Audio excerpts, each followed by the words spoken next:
What God is to me is not the conventional way, but people think it is, as this human form, similar to us, how we were built and structured. This all-knowing, all-powerful being. God to me is the supreme ball of energy that's connected to everyone, everything, every living creature, and it has positive qualities and negative qualities, or good or evil qualities. A lot of people think God is 100% good, and then there's a separate entity which is 100% bad, which they call quote unquote the devil. I believe that these both energies are together and it balances itself out. And I believe that humans are like that. I believe we have good and bad qualities inside, and it's up to us to balance it out and nurture which side that we really want to, which side that we want. You know, if we want to be bad, if we want to be good.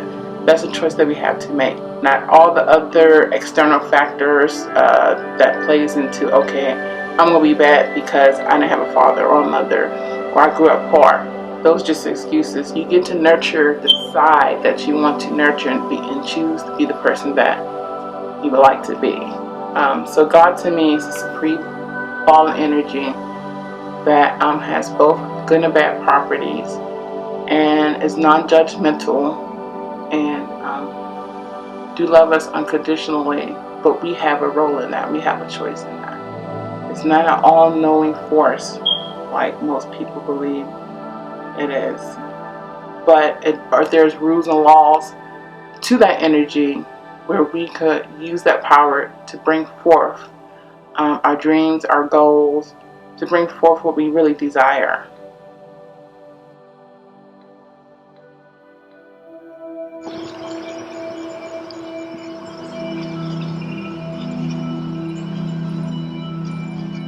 To me, religion is the questions. Spirituality is the answer.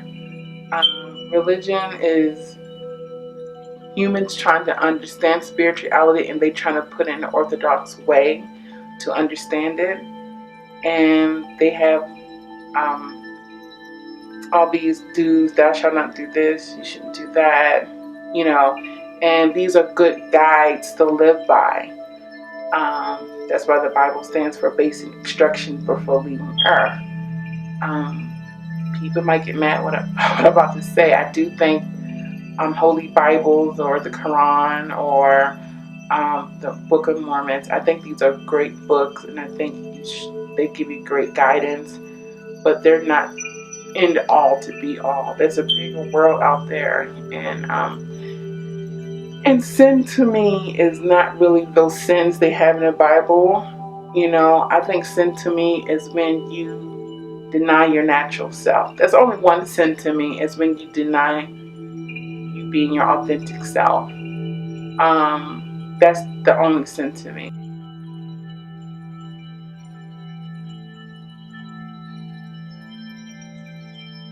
One of the major life experiences I had where I realized I use the word God because I know everybody else uses the word God, but usually I try to say it because I don't see it as any humanness to it. Is when we was little, me and my sisters, my dad had to work at night and he had to leave 3 underage kids at home.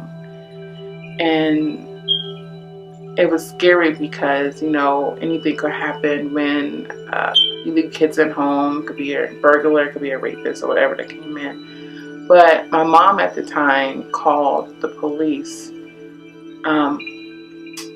to get us, saying there are 3 underage kids at home and they should be taken out there. And if the cops came and took us out there, we would have been separated in foster homes. So that was always been my biggest nightmare. And when that happened, when the cops came to the department that night, I got on my knees and cried for my father. And this was a time where there was no cell phones. It was only pay phones. And he was going to work by train, so there was nobody we could call him at work. He was on his way to work. And I cried and just prayed, like, please bring my dad home, please bring my dad home. And he actually came home. He caught the last bus coming back and came home and said, God just told him to come home.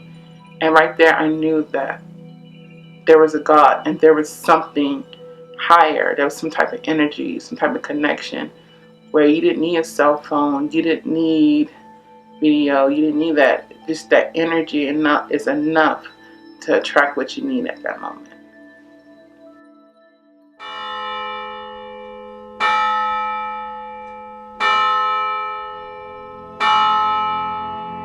My favorite sound in the whole world is church bells. I love church bells.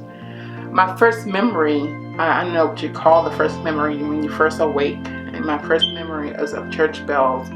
When I lived in DC with my grandmother on 7th Street, there was a church out there, and I remember waking up and hearing the church bells while waking up, and it was sunny outside, and my grandmother had these clear, kind of whitish clear, thin curtains, and the wind was blowing, and it was springtime, and I felt like for me those bells were just for me, waking me up. I felt like that was God waking me up, like, okay, you're ready now to start your journey. And no matter what I'm going through in life, if I'm sad or depressed or I'm always in my mind, I am, because my mind just keeps going. When I hear the church bells, I know everything's going to be okay.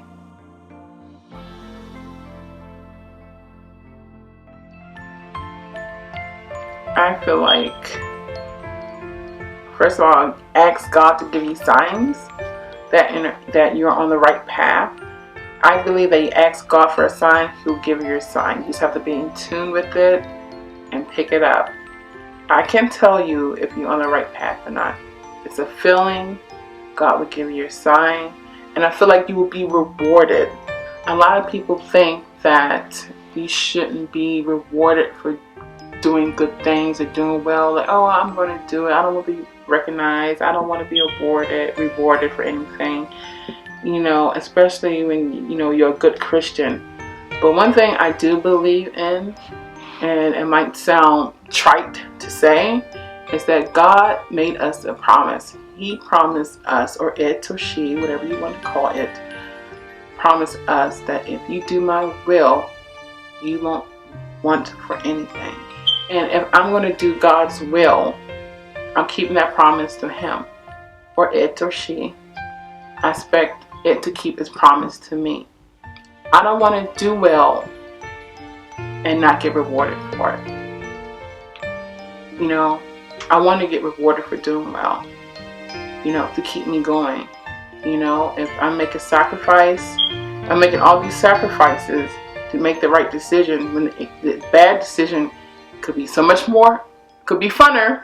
I have a lot of fun with the bad decisions, and I do the good decisions for a long period of my time and not get rewarded for it. Eventually somebody gonna say, to hell with it. I'm gonna go make a bad decision, because at least I get some type of reward there. You know, so I feel like if you are doing good or doing well or doing what you think your purpose is, there should be rewards along the way. So, okay, now I'm on the right path. You ever seen like Super Mario when he's in different worlds and he collecting the coins every so often?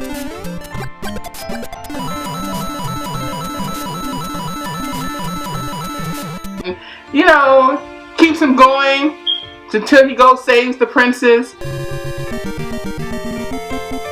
Hello? That's what on the right path is. You don't want to be on the right path, being in your deathbed, and then get your reward. Like, okay, you did good all these years. No, you need something in between those stages. Like, okay, you're on the right path. You know, so you're on the right path, you're getting rewarded for it. Expect to get rewarded for it. Demand that you get awarded for it when you do well.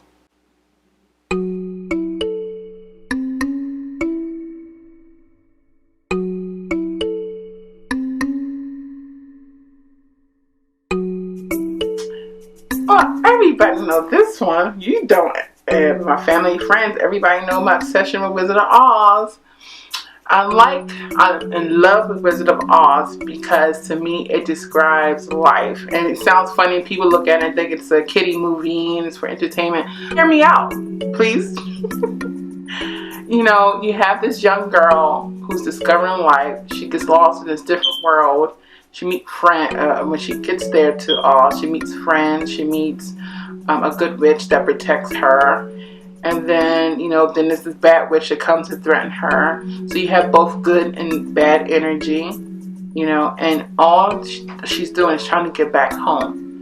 Even though she just left home and didn't want to be home, once you get out into the world and you realize how good and bad it could be, everybody wants to get back home. And along the way, on that yellow brick road that she's following, she meets people. She meets different types of people. She meets people with no brain, no heart, no courage, people that are just as insecure as her. They all lack something, but they come together for a greater good. They become friends, and you run into a fork in the road. Which direction do you take?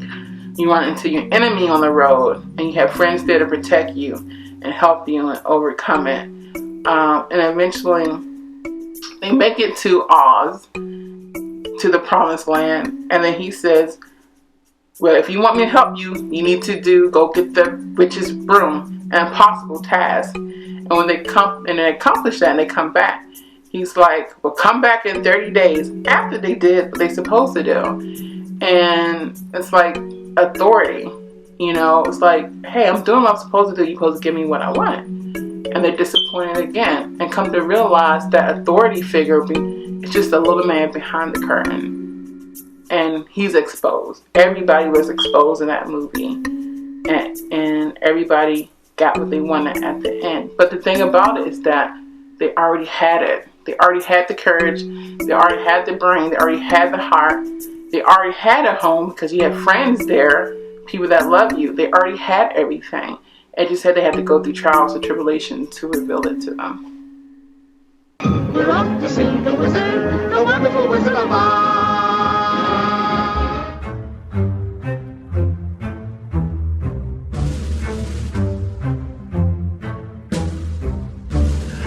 Positive thinking does not work. What to me positive thinking do is just mask how you really feel. If you feel in a certain way, I believe you should just feel it. I don't think you should cover up with, let me just think positive and turn off what I'm feeling. It doesn't work. Because if you're trying to achieve something and you're trying to get something, you get what you believe in at the core of your heart. So I have a friend. She believes all men are not good. But she put on the positive front like, okay, I gotta think positive. I'm gonna do affirmations. I'm gonna give men the benefit of the doubt. I'm gonna do this and that. Even though at her deep core level, she believes that all men are not good. She keeps attracting all men are not good. So positive thinking doesn't work. If you want to change something and get the result you want, you're gonna have to change your belief system. That's the only way. There's a lot of people out here that think positive and bad things happen to them. It doesn't get the results that you want. It's just a temporary mask so you can disconnect yourself from the pain that you're feeling at the time to just think positive. So, not that I want the people in the world to be depressed and go around mopey, but if you're depressed or sad, happy, excited, feel it. Don't deny what you feel. No, don't feel it for a whole year, where it affects your life and you can't function. But if you feel in a certain way, feel it, don't mask it. Just feel it, admit it, accept it, and move on. Don't mask it with positive thoughts. Because if you want to achieve something, you have to believe it. That's the only way. You attract what you believe. For example, I always wanted a clock turner home. That was like my number one goal or number two goal in life. Write a book was number one and getting a clock turner home was number two. And I had somebody at work who was a real estate agent told me I should get a home in Baltimore that was $80,000 and stuff like that, your mortgage would be low. And I was like, one time I was like, oh yeah, she's right. My mortgage would be cheap. I'll make good money and cheap mortgage. But I didn't like those homes. It wasn't what I genuinely wanted in my heart. My heart didn't light up when I looked at those type of homes. And one day I was driving in the car and I actually started trembling. And I scared my sister Sonia that was with me at the time, and I just blurted out, I said, I'm gonna get me a clock turner home. I don't know how it's gonna happen. I don't know when it's gonna happen. I'm going to get me a clock turner home. And I believed that with all my mind. There was no doubt. I declared it. I believed it. And I got my clock turner home built in 2013 with no money down.